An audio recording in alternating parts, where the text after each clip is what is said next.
मेरा एक दोस्त है आशीष। उसके साथ में रिसेंटली अभी कुछ ऐसा हुआ है जो कभी किसी के साथ में ना हो। वो एक प्राइवेट कंपनी में काम करता है और कंपनी से सैलरी उसको 20,000 रुपये मिलती है। बट अभी कुछ टाइम पहले मैंने उसको iPhone 14 Pro Max चलाते देखा तो मैं सोच में पड़ गया। मुझे लगा उसको शायद कंपनी में कोई तगड़ा प्रमोशन मिल गया है। मैं उसके पास गया और मैंने पूछा, भाई क्या बात है यार, इतना महंगा मोबाइल फ़ोन, लगता है किसी बड़ी लेवल पर प्रमोट हो गया। तो उसने मुझसे कहा कि नहीं यार, ऐसा कुछ नहीं है, ये फ़ोन तो मैंने EMI पर निकलवाया है। सैलरी तो मेरी लगातार आ ही रही है और बस कुछ महीनों की ही तो बात है। 8,000 महीने का इधर भी देता रहूँगा तो क्या ही पहाड़ टूट जाएगा, सह लेंगे थोड़ा सा। अब मैंने उसके इस फैसले पर कोई कॉमेंट नहीं किया क्योंकि काफ़ी टाइम से उसकी आईफोन लेने की बहुत इच्छा थी। बट उसके ठीक 4 दिन बाद मुझे ये जानने मिला कि रोड पर बात करते दौरान उसका कोई फ़ोन स्नैच करके ले गया।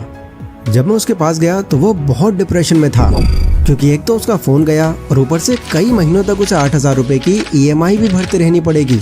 तो उसके इस इंसिडेंट से मैंने यहाँ पर एक बहुत ही इंपॉर्टेंट लेसन सीखा कि इच्छाएं आप उतनी ही रखो जितना आप अपनी करंट सिचुएशन में अफोर्ड कर सको। अब उसकी टोटल इनकम का लगभग आधा अमाउंट बेवजह ही जा रहा था। शायद इसमें आपका ये क्वेश्चन हो सकता है कि यार ये तो सिर्फ उसी के साथ ही हुआ है, ज़रूरी थोड़ी है कि ये हर किसी के साथ में हो। तो देखो, अगर आप थोड़ा डीपली सोचो तो फ़ोन स्नैच हो जाना मेन दिक्कत है ही नहीं। असल में बात यह है कि अगर आशीष की इनकम 1 लाख के पार होती तो शायद उसको इतना डिप्रेशन नहीं होता जितना अब हो रहा था। वो अपने इस प्रोडक्ट को अपनी मेहनत के हिसाब से कैलकुलेट नहीं कर पाया क्योंकि इनकम उसकी 20,000 थी और आईफोन उसने 1 लाख का लिया हुआ था। यानी कि इसके पूरे 5 महीने की कमाई इस एक ही चीज़ में लग गई थी। कहने का मतलब ये है कि जब भी आप कोई चीज़ खरीदने जाओ तो ये ज़रूर ध्यान में रखो कि उस पर्टिकुलर चीज़ के बदले में आपके कितने टाइम की मेहनत जा रही है। जैसे अगर कोई चीज़ 50,000 की है बट इनकम आपकी 15,000 है तो यह आपकी लगभग 3 से सवा 3 महीने की मेहनत है। इतनी मेहनत अगर आपको सही लग रहा है उसमें लगाना तो आप बिल्कुल लगाओ। बट स्मार्ट डिसीजन यही है कि कुछ भी चीज़ खरीदते टाइम उस चीज़ के लिए जाओ जिसे आप अफोर्ड कर सको। अफोर्ड करना मतलब जो चीज़ आपके मंथली इनकम के अंदर ही आ जाए। इससे ना तो आपको कोई EMI की चिंता होगी और एक ही बार में वो चीज़ खरीदने पर आप बिल्कुल फ्री हो जाओगे। Number 2, don't get influenced by others. कितनी ही बार आपके साथ ऐसा हुआ है कि आपका कोई दोस्त आपसे मिलने आया और उसने आपको बहुत ज़्यादा फोर्स किया कि आप घूमने चलो उसके साथ। देन उसके इतना पीछे पड़ने की वजह से आप मान भी गए, बट घूमने के दौरान आपके काफ़ी पैसे खर्च हो गए और आपका सारा बजट इधर उधर हो गया। एंड घर पर आकर आप रिग्रेट करने लग गए कि काश मैं जाता ही ना वहाँ पर। अगर मैं अपनी खुद की बात करूँ तो मेरे साथ ये पास्ट में कई बार हो चुका है। मेरे कुछ दोस्त मुझसे मिलने आते और मुझे बार बार फोर्स करते कि मैं बाहर कहीं चलूँ उनके साथ, और सिर्फ इसी वजह से मैं उनको ना नहीं बोल पाता कि कहीं वो बुरा ना मान जाएं। बट इस घूमने के दौरान मुझसे कई ऐसे फालतू खर्चे हो जाते जो मैंने सोचे तक नहीं थे उस दिन के लिए। और नो डाउट ऐसा बहुत से लोगों के साथ होता है क्योंकि हम ह्यूमंस भी एक सोशल बीइंग ही हैं।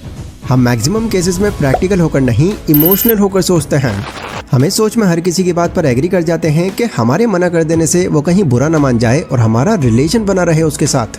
बट जब मैंने अपने इमोशंस को साइड में रखकर ये रियलाइज करना शुरू किया कि यार ऐसे ही चलता रहा तो अपना फाइनेंशियल बजट मैं कैसे कंट्रोल कर पाऊंगा, तो इसके बाद फिर मैंने इमोशनल होकर सोचने के बजाय प्रैक्टिकली चीज़ों को देखना शुरू किया।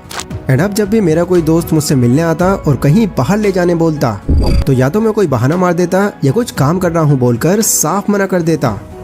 हालांकि मुझे पता था कि मेरे इस तरह से डिसएग्री कर जाने से थोड़ा बुरा तो लगता होगा उनको, बट लॉजिकल आंसर मेरा यही होता था क्योंकि मैं फिर से अपने बजट में कॉम्प्रोमाइज़ नहीं करना चाहता था।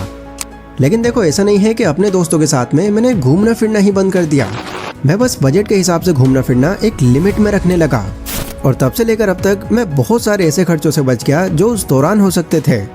इसलिए आपको भी मेरी यही एडवाइस है कि हर किसी की बातों में एग्री करने की जगह थोड़ा लॉजिकली सोचना शुरू कर दो, क्योंकि लोग आपको इमोशंस में बहाकर आपसे कई ऐसे खर्चे करवा लेते हैं जो आपने सोचे तक नहीं होते। Number 3, exercise regularly. हमारे इंडिया के अंदर सिर्फ 29% ही ऐसे लोग हैं जो एक हेल्दी लाइफस्टाइल जी रहे हैं। वो हेल्दी फूड खाते हैं और रेगुलर बेसिस पर एक्सरसाइज करते हैं ताकि वो फिट रहें लंबे टाइम तक। बट बाकी 71% इस पर ध्यान ही नहीं देते। अब शायद आपके माइंड में ये चल सकता है कि यार एक्सरसाइज करने से सेविंग्स होने का क्या कनेक्शन है। उल्टा अगर हम एक्सरसाइज करने के लिए जिम वगैरह ज्वाइन करते हैं तो यहाँ तो और ज़्यादा खर्चा बढ़ जाएगा। तो देखो, एक्सरसाइज करने से पैसे सेव होने का एक इनडायरेक्ट कनेक्शन है, क्योंकि अगर आप एक्सरसाइज नहीं करोगे और खुद को फिट नहीं रखोगे तो आपकी बॉडी में तरह तरह की बीमारियां पनपना शुरू हो जाएंगी। जिसमें हार्ट डिजीज, मोटापा आ जाना, डायबिटीज़ का होना एंड और भी बहुत कुछ शामिल है। एंड ये बीमारियां ऐसी नहीं हैं कि आपने एक बार ही डॉक्टर को दिखाया और आपको एक ही खुराक में आराम मिल गया। भगवान न करे इनमें से आपको अगर कोई भी बीमारी लग जाती है तो इनका ट्रीटमेंट आपको बहुत लंबे टाइम तक करवाते रहना होगा, जिससे ऑब्वियसली इस इलाज का खर्चा भी आप ही के इनकम में जुड़ जाएगा। इसलिए अगर आप नहीं चाहते कि फ्यूचर में आकर कोई भी ऐसी दिक्कत आपके सामने आए तो रेगुलर एक्सरसाइज करने की आदत आपको अभी से अपने अंदर बना लेनी चाहिए। और यहाँ पर मैं आपसे ये भी नहीं कह रहा कि आप जिम ज्वाइन करो, हैवी डाइट प्लान फॉलो करो और बहुत तगड़े मसल बना लो। अगर आप जिम जाना अफोर्ड नहीं भी कर सकते हो तो 20 से 25 मिनट्स घर पर एक्सरसाइज कर लेना भी इनफ होगा आपके लिए। ये कुछ एक्सरसाइजेज हैं जिन्हें आप घर पर ही बिना किसी जिम इक्विपमेंट्स के कर सकते हो। Number 4, follow 10 days rule. जैसा कि मैंने अभी सेकंड पॉइंट में आपसे बताया कि हम ह्यूमंस इमोशंस में जल्दी बह जाते हैं और इस दौरान हम कई ऐसे फैसले ले लेते हैं जिसमें बाद में हमको पछतावा होता है। तो 10 डेज रूल हमको यही सिखाता है कि अगर आपको किसी दूसरे इंसान ने कुछ रिकमेंड कर दिया है और आप उस चीज़ को खरीदने के लिए बहुत ही एक्साइटेड हो गए हो तो कैसे भी करके खुद पर कंट्रोल पाकर आप सिर्फ 10 दिनों तक उससे दूर रहो। मतलब 10 दिनों तक वो चीज़ खरीदने से खुद को बचा कर रखो। अगर आप ऐसा करने में कामयाब हो जाते हो तो कुछ बहुत कमाल की चीज़ें होंगी आपके साथ। अब आपका दिमाग इमोशंस में बहना बंद कर देगा एंड आप उस चीज़ को न्यूट्रल होकर देख पाओगे कि वो चीज़ आपको आखिर क्यों खरीदनी थी। तब भी अगर आपको वो चीज़ खरीदना उतना ही इम्पोर्टेंट लगे then you can go for it. But काफ़ी हाई चांस है कि 10 दिन बाद जब आपके इमोशंस थोड़े कम हो जाएंगे उस चीज़ को लेकर तो आपको ये फील होगा कि जो चीज़ को खरीदने के लिए मैं उतना उतावला हो रहा था ये इतने भी काम की नहीं थी। नॉर्मली किसी प्रोडक्ट को लेकर हम तब ज़्यादा एक्साइटेड रहते हैं जब या तो कोई हमारा खास हमें वो रिकमेंड करता है या फिर उसके लोगों के बीच में पॉपुलैरिटी बढ़ रही होती है। तो ये 10 दिन का गैप आपको एक न्यूट्रल थिंकिंग देगा जहां आप एक्चुअल में ये जान पाओगे कि ये प्रोडक्ट आपके लिए कितना इम्पोर्टेंट है या फिर ये इम्पोर्टेंट है भी या नहीं। एंड डेफिनेटली इससे आप कई अननेसेसरी खर्चों से खुद को सेफ रख पाओगे। Number 5, turn on your financial trekking.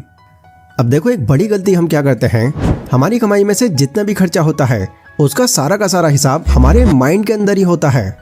इसके अलावा कोई भी तरीका हमारे पास ऐसा नहीं होता जिससे हम एक सीक्वेंस में अपने खर्चों को देख सकें।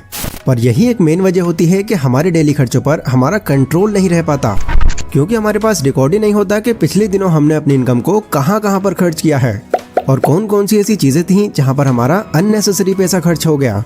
मैं आपको ये बता रहा हूँ क्योंकि हमारा माइंड हर छोटी से छोटी चीज़ याद नहीं रख सकता, क्योंकि अगर ये हर एक चीज़ को स्टोर करता रहेगा तो ये नई चीज़ें कैसे सीख पाएगा। इसको अगर मैं थोड़ा प्रैक्टिकल आपको समझाऊं तो थोड़ा दिमाग लगाओ और सोचो कि पिछले हफ्ते से लेकर अब तक आपने कहाँ कहाँ पर पैसा खर्च किया है। हर वो एक चीज़ सोचो जहाँ पर आपका थोड़ा भी पैसा खर्च हुआ है। इस चीज़ की मैं गारंटी देता हूँ कि एक एग्जैक्ट फिगर आपके पास होगा ही नहीं। आप मोटा मोटा खर्चा तो बता दोगे बट हर तरह का नहीं पकड़ पाओगे। इसलिए सबसे पहली चीज़ जो आपके लिए करना बहुत ज़रूरी है वो है अपनी फाइनेंशियल ट्रैकिंग करना। ये काम मुश्किल से आपके 10-15 मिनट ही लेगा, बट इस छोटे से काम को करने से आपके हर तरह का खर्चा आपकी नज़रों के सामने होगा। बट आखिर ऐसा करने से क्या ही फ़ायदा हो जाएगा? तो देखो इससे आपका ये फ़ायदा होगा कि जब भी आप अपनी फाइनेंशियल ट्रैकिंग करोगे तो कई बार इस दौरान कुछ खर्चे तो आपको ऐसे नज़र आ जाएंगे जो आपको खुद को हैरान कर देंगे। आप सोच में पड़ जाओगे कि यहाँ पर मैंने इतना पैसा क्यों खर्च कर दिया। देन इससे अपने खर्चों को लेकर आप काफ़ी कॉन्शियस हो जाओगे और आने वाले दिनों में आप देखभाल के खर्चा करोगे, जिससे ऑब्वियसली आपका काफ़ी पैसा बचता रहेगा।